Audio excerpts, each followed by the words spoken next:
အပေါ်ဆုံးတက်ကူမှကြိုက်တယ်ဆိုတဲ့လူတွေအတွက်ကိုကျွန်တော်ဒီနေ့ထက်ခိုးလဲပါတယ်ရှယ်ပြင်မိသား6လွှာအပေါ်ဆုံးတဲ့အခန်းလေးတစ်ခန်းကိုပြပေးချင်ပါတယ်ဒီခန်းကစမ်းချောင်းမြို့နယ်ပန်းချောင်လမ်းထဲမှာရှိပါတယ်ပန်းချောင်လမ်းကကြတော့ပြည်သူ့ကွက်တစ်လမ်းနေတက်ဝင်လာလိုက်ရတယ်ပေါ့နော်ကျွန်တော်လမ်းဒီတက်ထွက်လို့ရပါတယ်ဒီအခန်းကျယ်ဝန်း12ပေခွဲပေ90ကိုမှထက်ခိုးလေးပါသေးတယ်အိမ်လုံးကို decoration share လုပ်ပြီးသားအောက်ထပ်မှာအိတ်ခမ်းတစ်ခန်းဖွဲ့ရတယ်အဲခန်းထဲမှာအဲကွန်တစ်လုံးတက်ထားသေးတယ်အပေါ်ထပ်မှာလည်းထက်ခိုးကိုတဝက်လုပ်ထားပြီးတော့ထက်ခိုးထဲမှာအိတ်ခမ်းတစ်ခန်းအဲကွန်တစ်လုံးလုပ်ထားတယ်ဒါကတော့ kitchen လေးပါကျွေးပြားခင်းထားတယ်ကျွေးပြားကတ်ထားတယ်ရေချိုးခန်းအိမ်သာတက်တက်စီ kitchen ကုန်နေ kitchen cabinet တွေနဲ့ decoration ကတော့ share ပြင်ပြီးသားပဲဗျ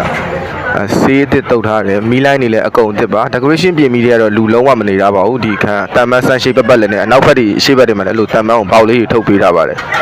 တိုက်တက်တန်းကလည်း10နှစ်ဝန်းကျင်လောက်ပဲရှိသေးတယ်ပြီးတော့ BCC ရှိတယ်မြေရှင်လည်းရှိတယ်အရှုပ်ရှင်းအားလုံးကင်းပါတယ်အရှုပ်ရှင်းနဲ့ပတ်သက်လို့တော့ကျွန်တော်တို့အာမခံပြီးရောင်းမိပါတယ်ဒါတော့ရေချိုးကန်လေးပါတကြီးတိုင်းကြီးအပြောက်လေးလုပ်ပေးတာเนาะရေတိုင်ကြီးကအပေါ်မှာရှိပါတယ်ဗျဒီကထက်ခိုးတက်မဲ့လှေကားလေးကဒီအနောက်ထဲမှာကွဲတာတော့အိမ်ရဲ့အရှိတ်အလှလေးလည်းမပြတ်တော့ဘူးပေါ့နော်ဒါအပေါ်တယ်လေးပါပေါ်တဲ့ထက်ခိုးမှာတော့အခုလိုအိတ်ခမ်းတစ်ခမ်းလုပ်ပြီးတော့အဲကွန်လေးတက်ပေးတာပါတယ်ဗျ